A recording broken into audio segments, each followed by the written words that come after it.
Super Saravana stores. இப்போது புதிய அறிமுகம் ஆச்சி ஹோட்டல் சாம்பார் 50 கிராம் ரூபாய் 20 மட்டுமே. சம்மர் வந்தாச்சு. What's your plan for this holiday? எங்க கிட்ட விட்டுருங்க, நாங்க பாத்துக்கிறோம். GT Holidays, South India's #1 travel brand. தாம்பத்திய வாழ்க்கைக்கு அவ ரெடியாகவே இல்லை. இவனும் வந்து ஃபோர் பிளேக்கு எல்லாம் வந்து முயற்சிகள் பண்ணுறான். பட் அவள் எதுக்குமே வந்து விடுறதும் கிடையாது. அதாவது ஓவராக செல்லம் கொடுத்து சில பொண்ணுங்களை கெடுத்து வச்சிடுறாங்க சார். பாவம் இந்த பசங்க டாட்ஸ் லிட்டில் பிரின்சஸாகவே அவங்க லிட்டில் பிரின்சஸ்னா டேடி கிட்ட போய் இருக்க வேண்டியது தானே. நம்மோட கல்யாணம் ஆகி என் கூட கிளாஸில் படிக்கிற பையன் அவன் சந்தோஷமாக இருக்கான். இப்போ வந்து இன்னைக்கு காலையில் கூட எங்களுக்கெல்லாம் ஸ்வீட் கொடுத்தான். என்னடான்னு கேட்டால் என் ஒய்ஃப் ப்ரெக்னெண்ட்டாக இருக்கான்னு சொல்கிறான். நம்ம இன்னும் ஆரம்பிக்கவே இல்லை அப்படின்னு. வேணா அந்த பொண்ணையே நீ போய் கல்யாணம் பண்ணிக்கையோ அப்படின்னு. பையன் இழிச்சு வாயன் ரொம்ப பயந்து சுபாவம்னு தெரிஞ்சுக்கிச்சு. அவ்வளோதான். வந்த உடனே இவனை சாத்துன்னு போட்டு சாத்திடுறான். யார? ஹஸ்பண்டை தான். எங்கேயுமே பேசக்கூடாது, அப்பா மட்டும் நீ பேசவே கூடாது அப்படின்னா தான் நான் வந்து உங்ககிட்ட மனைவியாக இருப்பேன். இவன் சொல்லிட்டான் அப்படி மனைவியாக இருக்கணுங்கிற அவசியம் கிடையாது. நீ என்னைக்காவது எங்கூட வாழ்ந்துருக்கிறியா? உங்கூட எவ வாழ்வா? I don't want to have sex with you. That is why I am keeping you like this. ஆண் பாவம் பொல்லாதது அப்படிங்கிறதுக்கு இந்த வழக்கு ஒரு. ஆமாப்பா.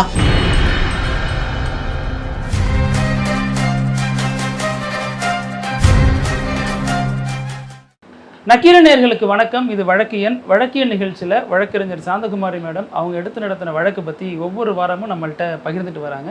அந்த வகையில் இந்த வாரமும் ஒரு வழக்கோட காத்திருக்காங்க. அவங்கள வரவேற்கலாம். மேடம் வணக்கம். வணக்கம்.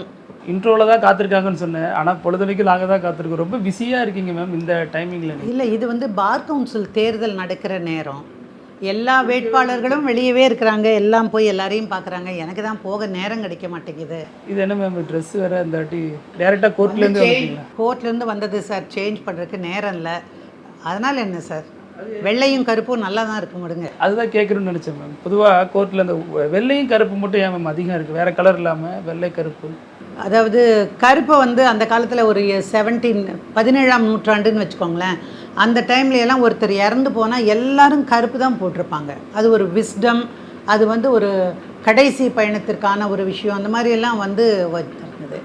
அப்புறம் வெள்ளை என்னன்னு கேட்டிங்கன்னா ஒரு வெகுளித்தன்மை, அதாவது இன்னசென்ஸ், அப்புறம் வந்து ஒரு அறிவாற்றல், அந்த மாதிரி ஒவ்வொன்றுக்கும் அந்த கலருக்கு ஏற்ற மாதிரி ஒரு சொல்லுவாங்க. அப்படி தான் இந்த கருப்பும் வெள்ளையுமான உடை வந்தது. அது நிரந்தரமாக அப்படியே தங்கிடுச்சு. பொதுவாகவே கருப்பு சட்டைக்காரன், நீங்கள் கூட இன்றைக்கி கருப்பு போட்டிருக்கீங்க. எனக்கு கருப்பு சட்டைக்காரர்களே ரொம்ப பிடிக்கும். பெரியார் வந்து எப்போவுமே நீங்கள் சொல்லுவீங்கல்ல, பெரியார் ஆட்கள்லாம் என்ன பண்ணுவாங்க, திராவிடர் கட்சியெல்லாம் எல்லாம் கருப்பு போடுவாங்க பாருங்கள். அதுக்கு பின்னாடி மிகப்பெரிய தாத்பரியமே இருக்குது. அந்த கருப்பு தான் பெண்களை மீட்டெடுத்த ஒரு கலராக நான் பார்க்கிறேன். வழக்கறிஞர் கோர்ட்டில் உங்களை பார்க்குறது புதுசாக இருந்தாலும் மேடம், நிறைய பேர் வந்து உங்கள் ட்ரெஸ்ஸுக்கு தான் ஃபேனாக இருப்பாங்க. கீழே மேடம் இந்த ட்ரெஸ் அழகாக இருக்குது, இன்றைக்கி அவங்களாம் என்ன ஒரே நிமிஷத்தில் இப்படி போட்டு கவுத்துட்டீங்களே. நான் பேசுறதுக்காகவோ நான் சொல்கிற விஷயங்களுக்காகவோ யாரும் கேட்கறது இல்லை. நான் போடுற ட்ரெஸ்ஸுக்காக தான். ஏன் சார் இப்படி பழகுவாங்க? ஆட்கள் இருக்காங்க அப்படிங்கிறது அப்படிலாம் இல்லை சார். அதுவும் பார்ப்பாங்க. அதை தாண்டி நின்று நம்ம என்ன சொல்கிறோமோ அதுதான். உங்களுக்கு ஞாபகம் இருக்கும்னு நினைக்கிறேன், ஒரு தடவை வந்து நம்ம பேசி முடியும் போது கடைசி ஒரு 2 சென்டென்ஸை நீங்கள் ஏதோ காரணத்தினால டைம் லிமிட்டுக்காகவோ கட் பண்ணிட்டீங்க. அதில் ஒரு 2 நேயர்கள் எழுதியிருந்தாங்க.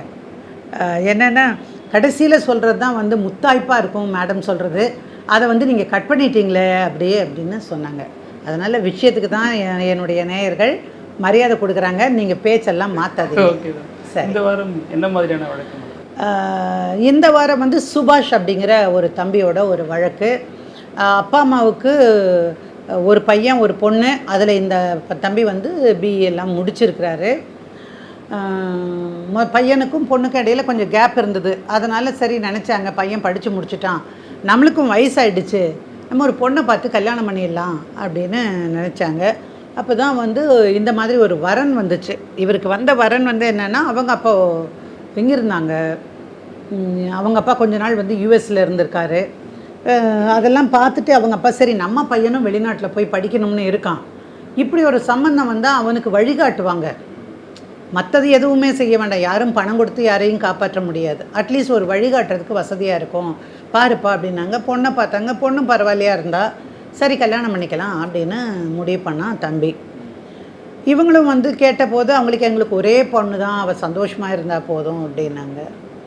ஸோ அந்த அடிப்படையில் கல்யாணத்துக்காக ஏற்பாடுகளை எல்லாம் நடத்திட்டு இருக்கும்போது இந்த பையன் சொல்கிறான் அந்த பொண்ணுக்கிட்ட பேசும்போது, இல்லை நான் இதோடு இங்கே தங்கிட போகிறதில்ல, இந்த பொண்ணும் கூட இங்கே வந்து வேலை பார்த்துட்ருக்கா ஒரு கம்பெனியில், ஒரு மல்டிநேஷ்னல் கார்பரேஷனில்.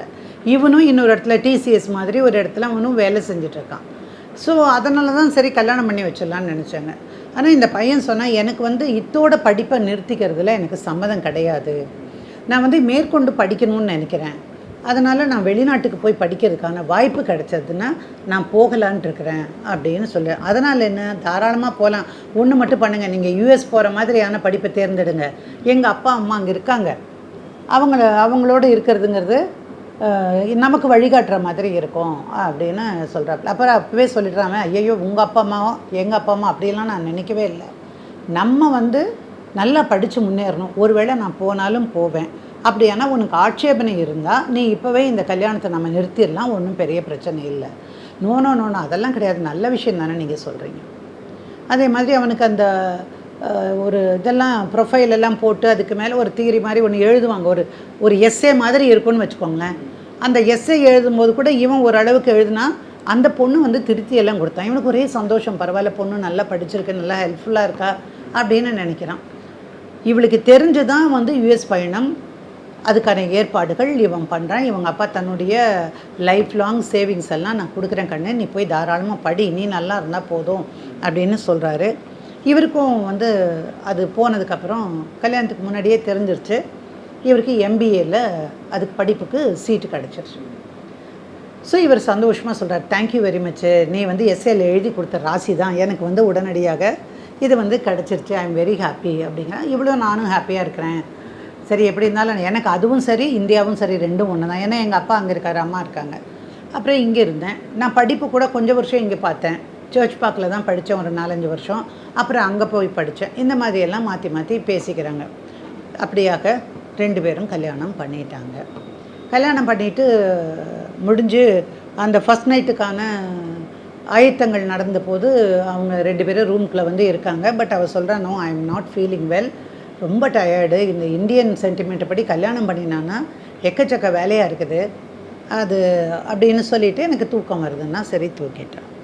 இவனும் ஒரு பெருசாக எடுக்கல, இவனுக்கும் அந்த அலுப்பு சலிப்பு இருக்குது. நீங்கள் ஹோமத்துக்கு முன்னாடி உட்காந்துருக்கிறது, மந்திரத்தையே கேட்டுட்ருக்கிறது, நம்மளை வேற திரும்பி வேற சொல்லுவாங்க, அதை வேற மந்திரத்தை திருப்பி சொல்ல வேண்டியது இருக்கும். அப்புறம் காலில் விழுந்து விழுந்து எழுந்திரிக்கணும், பெரியவா காலில் எல்லாம், அதெல்லாம் பண்ணினாங்க.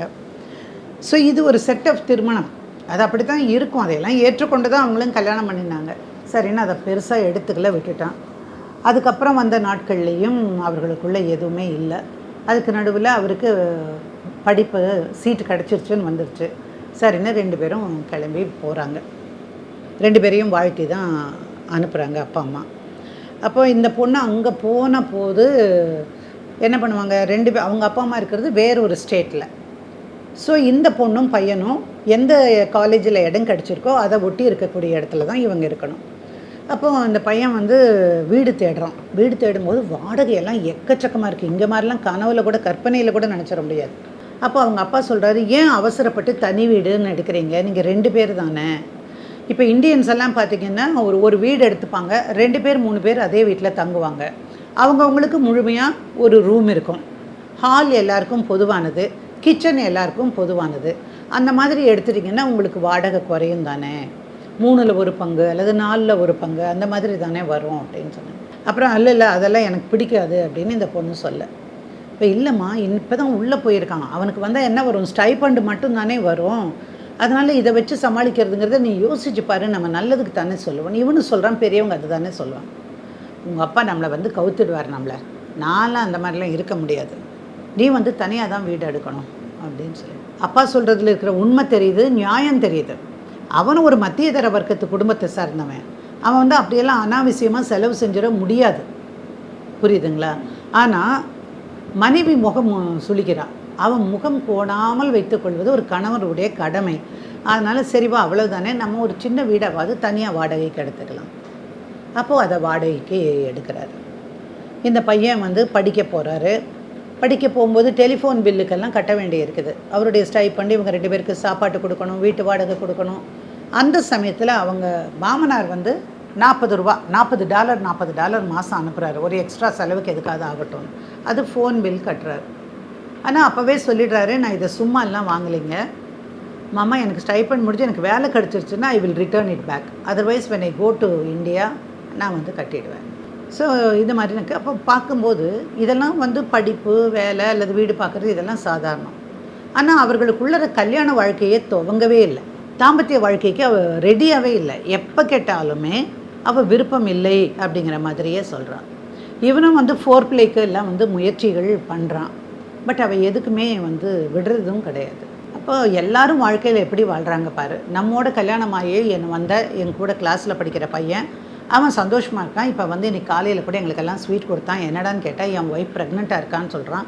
நம்ம இன்னும் ஆரம்பிக்கவே இல்லை அப்படின்னு யோசிச்சு, வேணா அந்த பொண்ணையே நீ போய் கல்யாணம் பண்ணிக்கையோ அப்படின்னு.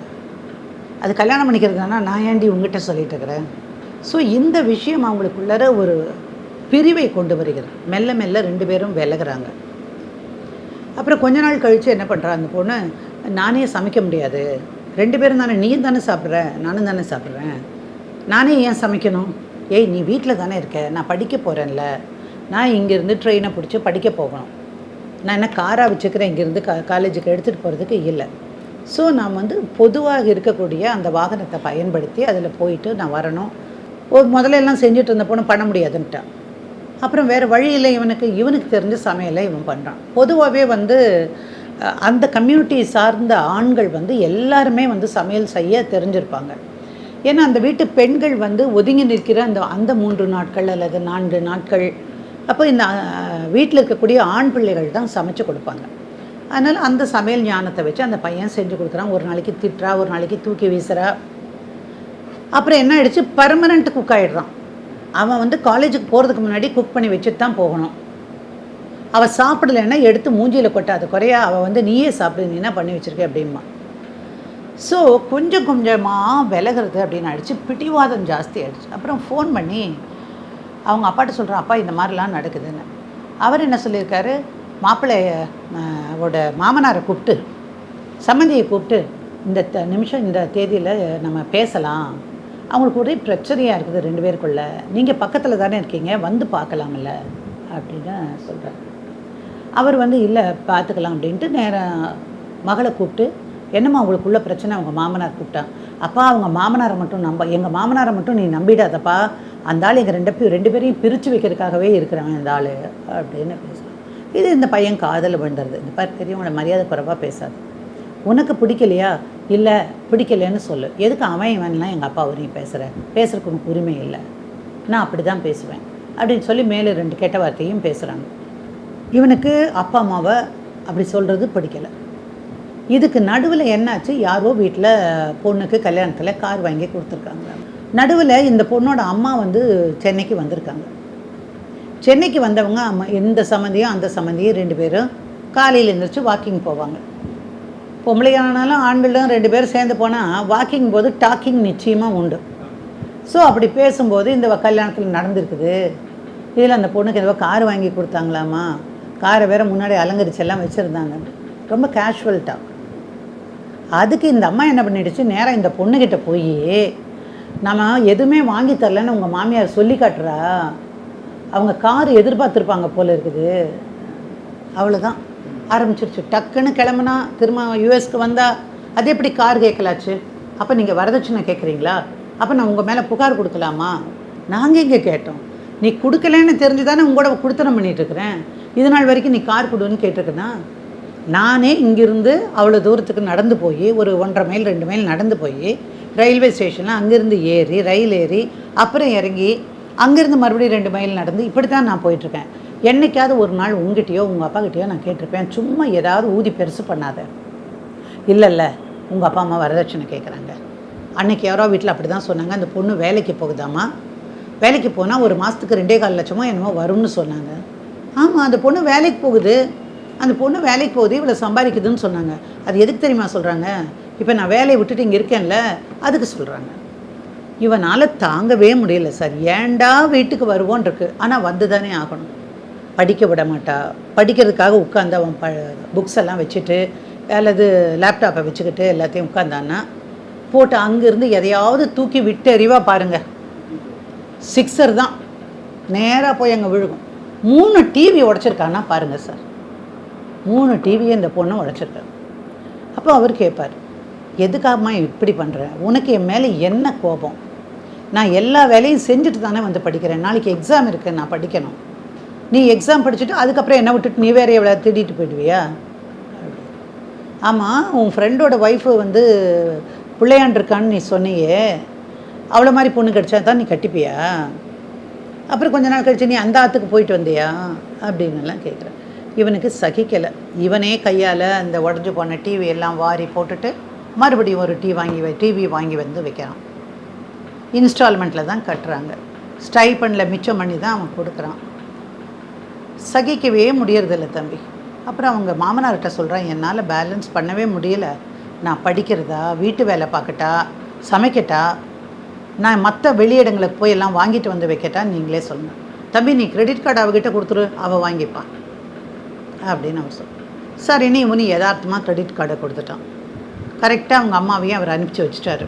இந்த மாதிரி உன் பொண்ணு வந்து ரொம்ப அட்டகாசம் பண்ணுறாளாம், மாப்பிள்ளை சொன்னார், நீ போய் அங்கே இருந்து கொஞ்சம் சொல்லிக் கொடு. அப்புறம் அந்த அம்மாவும் கூப்பிட்டு சொல்லியிருக்காங்க, பாருங்கள் 2 பேருக்கும் மனசே ஒத்து வரல போல் இருக்குது, நீங்கள் பெரியவங்க போய் அங்கே இருந்து கூட இருந்து உங்கள் பொண்ணுக்கு கொஞ்சம் புத்தி சொல்லுங்கள், என் பையன் தப்புனாலும் நீங்கள் அவனை கரெக்ட் பண்ணுங்கள், 2 பேரும் சேர்ந்துருக்கணும், நமக்கு அவ்வளோதானே அப்படின்னு மாப்பிள்ளையோட அம்மா சொல்ல. அந்த அம்மா இங்கே வந்து பார்த்தது, பையன் இழிச்சு வாயேன், ரொம்ப பயந்து சுபாவம்னு தெரிஞ்சுக்கிச்சு, அவ்வளோதான். வெகு ஆனந்தம். அவளை திட்ட விட்டு, அதாவது கிள்ளி விட்டு அப்புறம் தொட்டிலாட்டுறது, கத்தாதடி, எதுக்கு கத்துற, மாப்பிள்ளை ஏன் இந்த கெட்ட வார்த்தைலாம் பேசுகிற அப்படின்னு. எந்த நல்ல காரியமோ என்னவோ அந்த பையன் என்ன பண்ணுறான், கொஞ்சம் நாள் கழித்து சிலதெல்லாம் ரெக்கார்ட் பண்ண ஆரம்பிக்கிறான். இவனை என்னென்ன கெட்ட வார்த்தையில் திட்டுறா, அவங்க அப்பா அம்மாவை எப்படி திட்டுறாங்க. இதுக்கு நடுவில் அவங்க தங்கச்சிக்கு கல்யாணம் நிச்சயம் ஆகுது. இவன் தான் வீட்டில் தலைமகன். இவன் போகணுமா வேண்டாமா? போய் தான் ஆகணும். அப்புறம் இவன் நினச்சிட்டா நம்மளையும் கூட்டிகிட்டு போவான், அங்கே போய் உண்டிலன்னு பண்ணிடலாம் எல்லாத்தையும். அவன் வந்து சத்தம் இல்லாமல், நான் இப்போ முதல்ல போய் அரேஞ்ச்மெண்ட்ஸ் எல்லாம் பார்த்துட்டு உனக்கு நான் டிக்கெட்டை புக் பண்ணி அனுப்புகிறேன், நீ அப்போ வந்துரு அப்படின்னு சொல்லிட்டான்.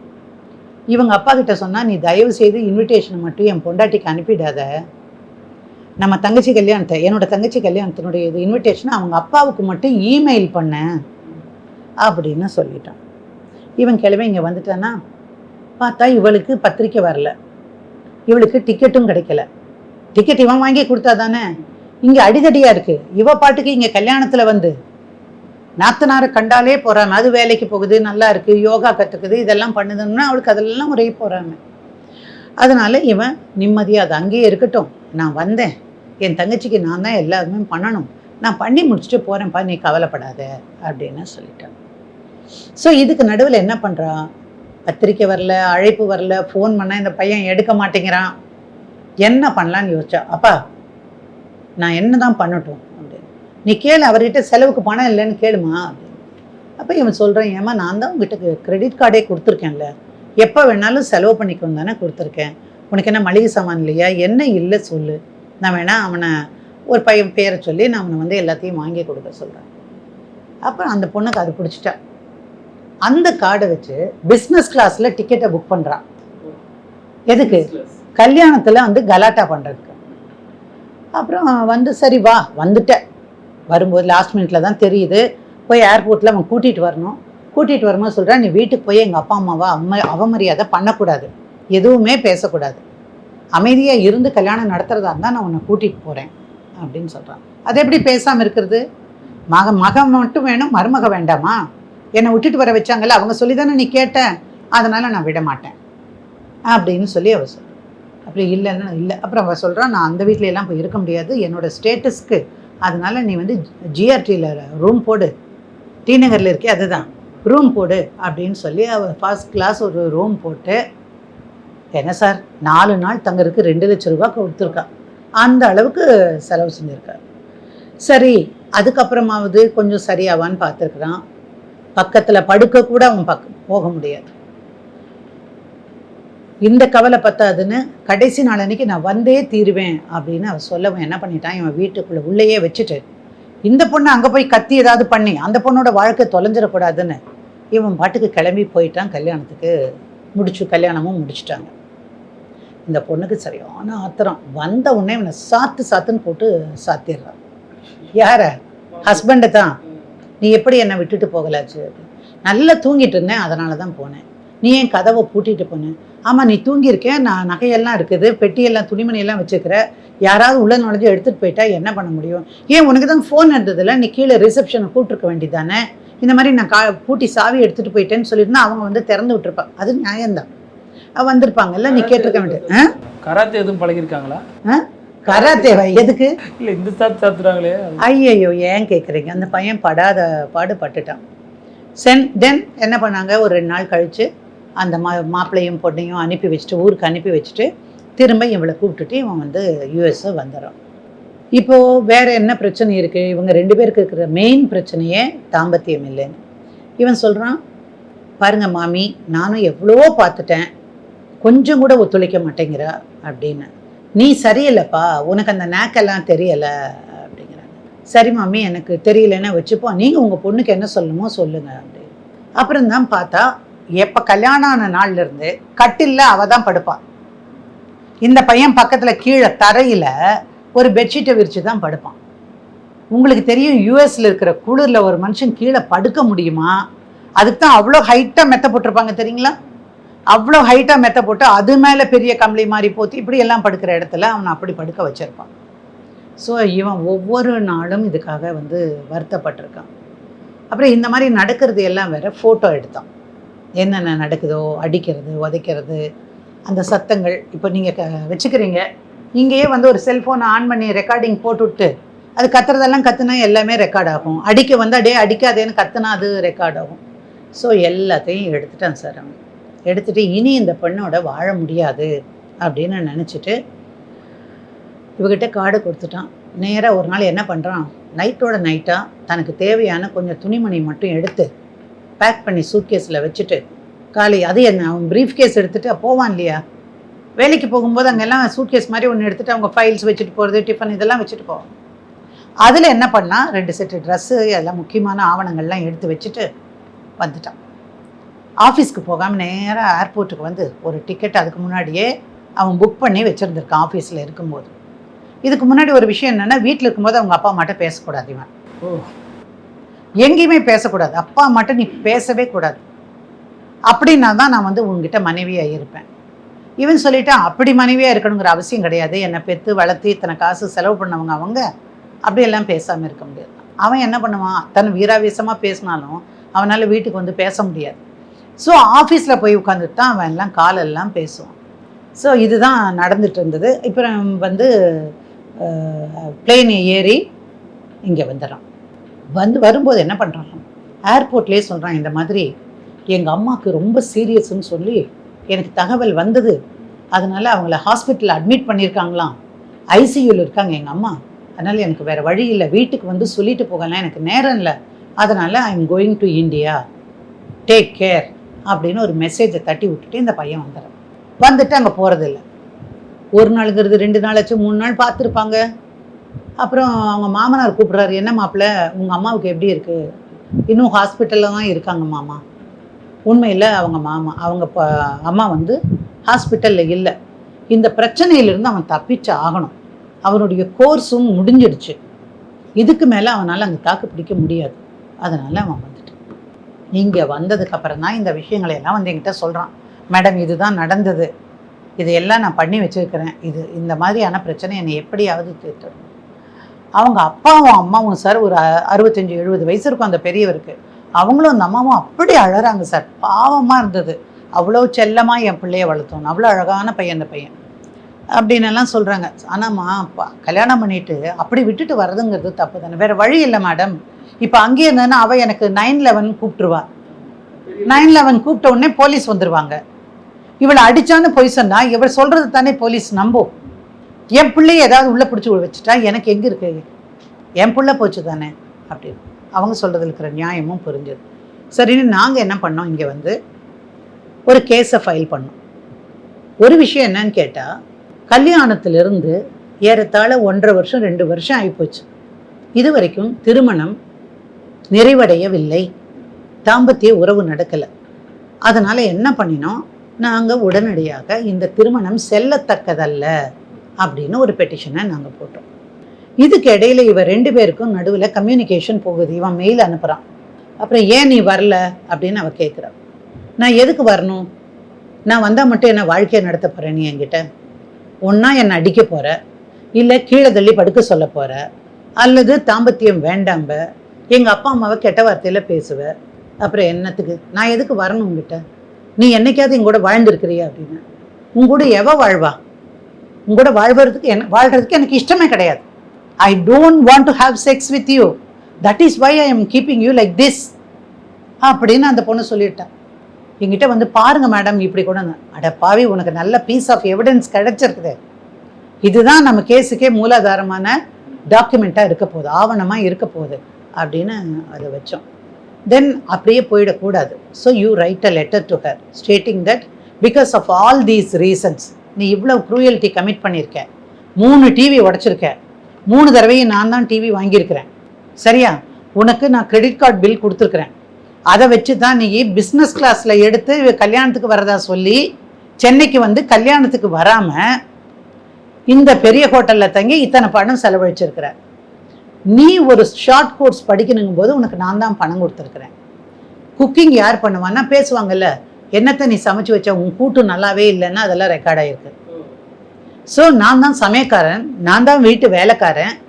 அப்போ என்னை எல்லா விதமாகவும் ஃபிசிக்கலாக, மென்டலாக, இமோஷ்னலாக, எக்கனாமிக்கலாக, செக்ஷுவலாக என்னை வந்து நீ க்ரூயல்ட்டி பண்ணியிருக்க, கமிட் பண்ணியிருக்க அப்படின்னு சொல்லி நாங்கள் போட்டோம்.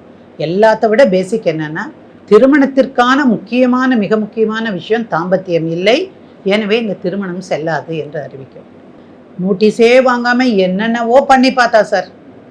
நாங்கள் வந்து அவள் எந்த ஊரில் இருக்காளோ அந்த ஊரில் இருக்கக்கூடிய லோக்கல் நியூஸ் பேப்பருக்கு கொடுத்தோம். பயங்கர செலவு, அதெல்லாம் பயங்கர செலவு. ஆனாலும் செலவு பண்ணி அதை கொடுத்து நோட்டீஸ் போனதையும் பார்த்தோம். அது மட்டும் இல்லாமல் இந்த பையன் அந்த மெயில் அனுப்புகிறான் பாருங்க, அந்த மெயில்லையே உனக்கு இந்த மாதிரி நான் நோட்டீஸ் அனுப்பியிருக்கிறேன், இத்தனாம் தேதி கோர்ட்டில் கேஸ் வருது, நீ வந்து ஆஜராக வேண்டியது அப்படின்னு போட்டிருக்க. இவ கோபத்தில் என்ன பண்ணிட்டா, நான் எதுக்கு கோர்ட்டுக்கு வந்து ஆஜராகணும், நீ போட்டேன்னா நீயே நடத்திக்கோ, அதெல்லாம் நான் வர முடியாது, என்ன உன்னால் எதுவும் பண்ண முடியாது அப்படின்ட்டா. அப்படின்னா என்ன அர்த்தம்? கேஸ் போட்டதை அவளுக்கு தெரியும்னு ஒத்துக்கிட்டா. நான் வர வேண்டிய அவசியம் இல்லை, நான் வந்துதான். இதை புரிஞ்சுதா? இதை போட்டோம்னே அந்த கோபத்தில் தாறுமாற அப்படி எழுதவும் அதை ஒரு ஆவணமாக நாங்கள் பயன்படுத்தினோம். முதல்ல வரவே மாட்டேன்னா, அப்புறம் வந்து சரின்னு எக்ஸ்பார்ட்டி பண்ணிடலான்னு ஜட்ஜு சொல்லிட்டார். ஒருதலை பட்சமாக தீர்ப்பு கொடுக்கலான்னு. திடீர்னு எங்கிருந்தோ வந்தாங்க சார் ஒரு அட்வொகேட் அம்மா, என்னோட கலீக் தான். வந்தவங்க நான் தான் ஆஜராகிறேன், அவளால் வர முடியாது, அவளுக்கு பணமே கிடையாது, இவளை வந்து நிர்கந்தியை விட்டுட்டு வந்துட்டாரு அப்படின்னு சொல்லிட்டு அவங்க வந்து செட்டசைட் பெட்டிஷன் ஒன்று போட்டுட்டு அந்த பொண்ணுக்கு வந்து விமான கட்டணும், அந்த பொண்ணு வந்து தங்கினா அதுக்கு வீட்டு கட்டணும். எங்கே தங்குறாங்களோ ஒன்றா வீடு இல்லைன்னா ஹோட்டலாக இருந்தால் அந்த கட்டணம் எல்லாம் அவங்க கொடுக்க வேண்டியது. அப்புறம் மாதமானால் அந்த பொண்ணுக்கு இவ்வளோ 1000 கொடுக்கணும். அப்புறம் நாங்கள் என்ன பண்ணினோம், நாங்கள் பதில் போடும்போது நாங்கள் ஒரு கிரெடிட் கார்டே கொடுத்துருக்கோம். அதில் குறைஞ்சது ஒரு 10,000 $11,000 இருக்கும் அப்படின்னு பார்த்தோம். அப்புறம் அதையும் நாங்கள் சொன்னோம். அப்புறம் ஜட்ஜு வந்து இல்லை மாதம் ஒரு 15,000 கொடுங்க அப்படின்னாரு. 15,000 US கணக்குக்கு பார்த்தா ரொம்ப சின்ன அமௌண்ட்டு தான். நான் சொன்னேன், தம்பி பரவாயில்ல நீங்கள் கொடுங்க, இந்த பையன் நல்லவன்னு காட்ட வேண்டியது எனக்கு ரொம்ப அவசியம். ஸோ அந்த 15,000 நீங்கள் கொடுங்க, நீங்கள் கட்டணத்தை கொடுக்குறேன்னு சொல்லுங்கள். அப்போ அந்த பையன் சொல்லிட்டான், madam I am ready to pay the money to buy the tickets, நானே டிக்கெட்டை பை பண்ணி அனுப்புகிறேன். ஆனால் ஒரு விஷயம், அந்த பொண்ணு வர்றேன்னு சொல்லி இவங்க போட சொல்லுங்கள், அஃபிடவிட் ஒன்று போட சொல்லுங்கள், அவளையே எழுதி அனுப்ப சொல்லுங்கள். ஸோ அவங்க வக்கீல் வந்து போட்டார், நான் இன்ன தேதி வாய்தாக்கு நான் வரேன் அப்படின்னு எங்கள் கட்சிக்காரி சொல்லியிருக்கா பாருங்க அப்படின்னு சொல்லி கொண்டு வந்து காட்டுறாரு. ஸோ அந்த நாளில் டிக்கெட் எடுத்து அதனுடைய நகல்களை எல்லாம் கோர்ட்டில் பதிவு பண்ணிவிட்டு அவங்கக்கிட்ட நாங்கள் கொடுத்து அனுப்புகிறோம். இந்த டிக்கெட்ஸுன்னு கொடுத்துட்டோம். அதுக்கான காப்பீஸ் அங்கிருந்தே நம்ம எதில் போகிறோமோ, எந்த விமானத்தில் பயணிக்கிறோமோ அந்த விமானத்திலிருந்தே அவங்க அந்த ஆஃபீஸ்லேருந்து அது அங்கே கொண்டு போகிறதுக்கு வழி பண்ணிட்டோம். இப்போ அவள் வந்து தானே ஆகணும். பணமும் கொடுத்தாச்சு, மெயின்டெனன்ஸ் கொடுத்தாச்சு, டிக்கெட் வாங்கியாச்சு, வரல சார். வரல. அதுக்கப்புறம் அந்த அம்மா சொல்லுது, இல்லை அவளுக்கு உடம்புக்கு முடியலை, அதனால தான். அந்த சமயத்தில் தான் முதல்ல வர்ச்சுவலாக கோர்ட்டில் வந்து அங்கிருந்தே பேசுறதுக்கு வழி பண்ண முடியுமான்னு யோசிச்சுட்டு இருந்த காலம். Let her appear before the court. உடம்பு சரியில்லைன்னா அதில் தெரிஞ்சிடும்ல. நீங்கள் டாக்டர்கிட்ட போனேன் அது சொன்னால் அதெல்லாம் நீங்கள் அனுப்பித்தானே ஆகணும். இங்கே மாதிரி அங்கெல்லாம் வந்து போலீஸ் சர்டிஃபிகேட் எல்லாம் வாங்க முடியாது. எங்கே யூஎஸில் அதெல்லாம் சாத்தியமே இல்லை. ஸோ அதுவும் இல்லை. பார்க்குற வரைக்கும் பார்த்தாங்க அந்த அம்மா, நீதிபதி அம்மா வந்து இல்லை நீங்கள் பண்ணுறது தப்பு, நீங்கள் முதல்ல ரிட்டன் ஸ்டேட்மெண்ட் ஃபைல் பண்ணுங்கள் அப்படின்னாங்க. எங்களுக்கு எதிர் உரையை அந்த வக்கீலம்மா, எதிர்த்தரப்பு வக்கீல் ஃபைல் பண்ணாங்க. அது வரைக்கும் ஜூமில் வரல. அவங்க வரல. எப்படி வருவாங்க? நல்லா இருக்கிற பொம்பளை அங்கே வந்து உட்காந்து தெரிஞ்சிடாதா? இவங்க 2 வார்த்தை 4 வார்த்தை கேட்டாங்கனாலே அது சீரிட்டு ஏதாவது பாஞ்சிருச்சுன்னா என்ன பண்ணும்? அதனால இந்த அம்மாவே ரிட்டன் ஸ்டேட்மெண்ட் போட்டாங்க. அப்புறம் ஜட்ஜு சொல்லிட்டாங்க, இங்கே பாருங்கள், அவர் பணம் கொடுக்குறாரு, மெயின்டெனன்ஸ் கொடுக்குறாரு, அது போக இதையும் செஞ்சிட்ருக்காரு, டிக்கெட் எடுத்து கொடுக்குறாரு, எல்லாம் பண்ணுறேன்ட்டார். நீங்கள் கட்டாயமாக அடுத்த வயதாக்கு அவங்க வந்தாகணும். வரலைன்னா நான் மறுபடியும் தீர்ப்பு கொடுத்துருவேன். அந்த பொண்ணு வரமாட்டேன்னு. ஆனால் அந்த அம்மா சொல்லிச்சு, நான் கேஸை நடத்துகிறேன், நான் கிராஸ் பண்ணுறேன்னு. இந்த பையன்கிட்ட வச்சு கிராஸ் பண்ணுறாங்க பாருங்கள். ஆனால் அந்த பையன் புத்திசாலி எல்லாம் ரெக்கார்டிங்க்கு டிரான்ஸ்கிரிப்ஷனு. நாங்கள் என்ன பண்ணினோம், இந்திய எவிடன்ஸ் ஆக்ட் படி நாங்கள் அதுக்கு ஒரு சர்டிஃபிகேட்டும் போட்டோம். 65Bங்கிற அந்த ப்ரொவிஷனில் அப்போது அந்த காலத்தில் அதுக்கு ஒரு பெட்டிஷனும் போட்டு வச்சு இது எல்லாத்தையும் நாங்கள் ஃபைல் பண்ணோம். நாங்கள் எல்லா விஷயங்களையும் மார்க் பண்ணினோம். அவங்க கேட்ட கேள்விக்கெல்லாம் இந்த பையன் டான்னு எல்லாத்தையும் அருமையாக பதில் சொன்னான். அதுக்கப்புறம் அடுத்த வயதால் யார் வரணும்? எங்கள் எவிடன்ஸ் ஓவர். இப்போ யார் வரணும்? மனைவி வரணும். மனைவி வர ரெடியாகவே இல்லை. கடைசி வரைக்கும் வரல. இல்லை, நான் மெட்ராஸ்க்கு வர முடியாது, என்னால் நான் இங்கெல்லாம் வந்து எனக்கு யாரையும் பழக்கம் இல்லை, தன்னந்தனியாக வர முடியாது, எங்கள் பேரண்ட்ஸ்க்கு டிக்கெட் எடுத்து கொடுக்கணும். பரவாயில்ல, இந்த டீநகர் ஹோட்டலில் ரூம் போட்டு கொடுத்தா வந்துருப்போம். அது இல்லை, நீங்கள் இங்கேயே அவள் சர்ச் பார்க்லேயே ஒரு 4 வருஷம் படிச்சிருக்கிறா. அது இங்கே தெரியாதா? ஊர் தெரியாதா? சொல்லுங்கள், இங்கே இருக்கிற கோர்ட்டு தெரியாதா? அப்புறம் ஆன வரைக்கும் சொல்லி பார்த்துட்டு ஜட்ஜு சொன்னாங்க, இது வந்து ரொம்ப அநியாயம், இது முறைப்படி நீங்கள் வந்திருக்கணும், செய்ய வேண்டியது செஞ்சாச்சு. So there is no evidence on your part except that you filed a proof affidavit. அந்த ப்ரூஃப் அஃபிடவிட்டில் நாங்கள் கேள்வி கேட்குறோம் அப்படின்னு சொன்னேன். Oh, not at all needed. Party வந்தால் தானே கேட்கலாம், பார்ட்டி வராமல் நீங்கள் எங்கே போய் கேள்வி கேட்க போகிறீங்க அப்படின்னு சொல்லி ஒருதலை பட்சமாக எங்களுக்கு தீர்ப்பு கொடுத்தாரு. இது கோவை சரளாவை தான் நினைவுபடுத்துது. எது? ஏன் இந்த அடி தெரியலாமா? யார் வடிவேலுக்கு வச்சு சாத்துமே அதுதான். ஆமாம் ஆமாம். அதாவது ஓவரா செல்லம் கொடுத்து சில பொண்ணுங்களை கெடுத்து வச்சிடுறாங்க சார். பாவம் இந்த பசங்க. அதாவது ஒரு நடுத்தர குடும்பத்து பையனுக்கு படிப்புங்கிறது தான் சார் மிகப்பெரிய வரம். அதுக்காகத்தான் அவங்க அப்பா அம்மா எல்லாத்தையும் தியாகம் பண்ணிட்டு குழந்தைகளை படிக்க வைக்கிறாங்க.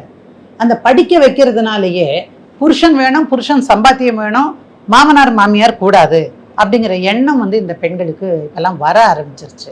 டாட்ஸ் லிட்டில் பிரின்சஸாவே இருக்காங்க. அவங்க லிட்டில் பிரின்சஸ்னா டேடி கிட்ட போய் இருக்க வேண்டியது தானே. யார் இருக்க வேண்டான்னா? எப்படி இருந்தாலும் தாம்பத்தியம் இல்லை, உன்னோட வாழவே முடியாது, அப்புறம் என்ன பண்ணுறது? ஐ திங்க் தட் இப்போ ஏதோ கல்யாணம் பண்ணியிருக்காங்கன்னு கேள்விப்பட்டேன். கல்யாணம் பண்ணி நல்லா இருக்கட்டும். என்ன விஷயம்னா, ஒரு பையன் வந்து உன்னை கல்யாணம் பண்ணினானா அவன் என்ன உன் வீட்டு வேலைக்காரனா? சமையலே தெரிஞ்சிருக்கட்டும். நான் என்ன சொல்கிறேன், 2 பேர், நான் எல்லாருக்குமே சொல்கிறது என்ன தெரியுமா, காலேஜுக்கெல்லாம் போனால் எல்லா பசங்கக்கிட்டேயும் கட்டாயம் நீங்கள் சமையல் பண்ண கற்றுக்கோங்க. எல்லாம் சிரிப்பாங்க பசங்க, ஸ்டூடெண்ட்ஸ் எல்லாருமே. ஐயோ என்ன இந்த மேடம் இப்படி சொல்கிறேன். ஆமாப்பா, நீ வேலையை வந்து நீ அங்கே போனேன்னு வச்சுக்கோ, ஹோட்டலில் போய் சாப்பிட்டு உனக்கு கட்டுப்படி ஆகாது. நீ ஒரு அரிசியை வச்சு ஒலையில் போட்டு குக்கரில் வச்சின்னா அது கூட 2 தொட்டுக்கிறதுக்கு ஏதாவது செஞ்சு அது மாதிரி. நீங்கள் பார்த்தீங்களா நம்ம பசங்க ஊறுகாயிலேருந்து மற்றது எல்லாம் அடிக்க எடுத்துகிட்டு போவாங்க, அது பேக்கெட் ஃபுல்லாக. அட்லீஸ்ட் அதெல்லாம் உனக்கு பயனுள்ளதாக இருக்கும் அப்படின்னு. அது மட்டும் இல்லை சார், 2 பேரும் வேலைக்கு போகிறீங்கன்னு வச்சுக்கோங்க, அது என்ன சமைக்கிறது பொண்ணோட வேலை மட்டும்தானா? ஆணுக்கும் தானே அது. அதனால நீங்கள் சமைச்சு பழகினா தப்பு கிடையாது. ஆனால் இந்த கேஸில் அந்த பொண்ணுக்கு ஒரு சமயக்காரனாக அந்த கணவன் இருந்திருக்கிறான். அதெல்லாம் வந்து உண்மையிலேயே சொல்கிறேன், 2 பேரும் இணைந்து சந்தோஷமாக எது செய்தாலும் அது நலம், அது ஒரு சந்தோஷத்தை கொடுக்கும். ஆனால் இது அதெல்லாம் இல்லாததுனால தான் இந்த பையன் இனி இவளோட வாழ முடியாதுன்னு. ஆனால் அவனுக்கு ஒரு நெருடல் இருந்துகிட்டே இருந்தது. மேடம் அவளுக்கு சொல்லாமல் நான் வந்துட்டேன் மேடம், அவளுக்கு நான் சொல்லாமல் வந்துட்டேன் மேடம்னு. பரவாயில்ல, வந்துட்டல்ல, வர்றதுக்கு முன்னாடி என்கிட்ட கேட்டிருந்தா நான் என்ன செய்யணும்னு சொல்லியிருப்பேன். போலீஸில் கூட ஒரு ரிப்போர்ட் எழுதி கொடுத்துட்டு வான்னு சொல்லியிருப்பேன். இல்லை மேடம், அங்கெல்லாம் உடனே அடுத்த செகண்டு ஏர்போர்ட்டுக்கே வந்துடுவாங்க போலீஸ், கடைசியில் என்ன பிடிச்சிட்டு போயிட்டா நான் வரவே முடியாது மேடம். அதுலேயும் ஒரு உண்மை இருக்கலாம். அப்புறம் சொன்ன கவலைப்படாத, நீ உடனே மெயில் எழுது, அவங்க அப்பாவுக்கு எழுது நான் வந்துட்டேன் அப்படின்னு, என்னால் இனி உங்கள் பெண்ணோட வாழ முடியாதுன்னு எழுதுங்க. அப்படித்தான் இந்த கதை. அந்த பையன் பட்ட பாடு கொஞ்சம் இல்லை சார். அந்த பையன் பட்ட பாட்டுக்கு மேலே அந்த அம்மாவும் அந்த ஐயாவும் ரொம்ப கஷ்டப்பட்டாங்க. ஸோ இந்த மாதிரி பெண்கள் வந்து நமக்கு வேண்டாம்னு தோணுது. ஆண் பாவம் பொல்லாதது அப்படிங்கிறதுக்கு இந்த வழக்கு ஒரு ஆமாப்பா, இந்த டைட்டிலை பிடிச்சிட்டு எல்லாரும் தொங்குறீங்க. என்னமோ எல்லா பெண்களும் அப்படியா இருக்காங்க, அது கிடையாது. இல்லை, 1-2 அப்படி ஆயிடுது. வளர்ப்பு சரியில்லைன்னு சொல்றதா இல்லை வாழ்க்கை அந்த பொண்ணு புரிஞ்சுக்கலைன்னு சொல்லலையா அது தெரியலை எனக்கு. ஆனால் இது தவறுங்கிறத மட்டும் என்னால் சுட்டி காட்ட முடியும். ரொம்ப நன்றி மேடம். வணக்கம். நக்கீரன் டிவிக்கு சப்ஸ்கிரைப் செய்யுங்கள். உங்கள் ஆதரவே எங்கள் பலம். ஆசிரியர்களுக்கு நண்பனாகவும் மாணவர்களுக்கு ஆசானாகவும் திகழும் தேர்வு வழிகாட்டி. ஒவ்வொரு பாடத்திற்கும் அனுபவமிக்க ஆசிரியர்களின் துல்லியமான தெளிவான விடைகள். CNC இருக்கு, தேர்வு பயம் எதற்கு? இது தீரன் பப்ளிஷிங் ஹவுஸ் விற்பனை வெளியீடு.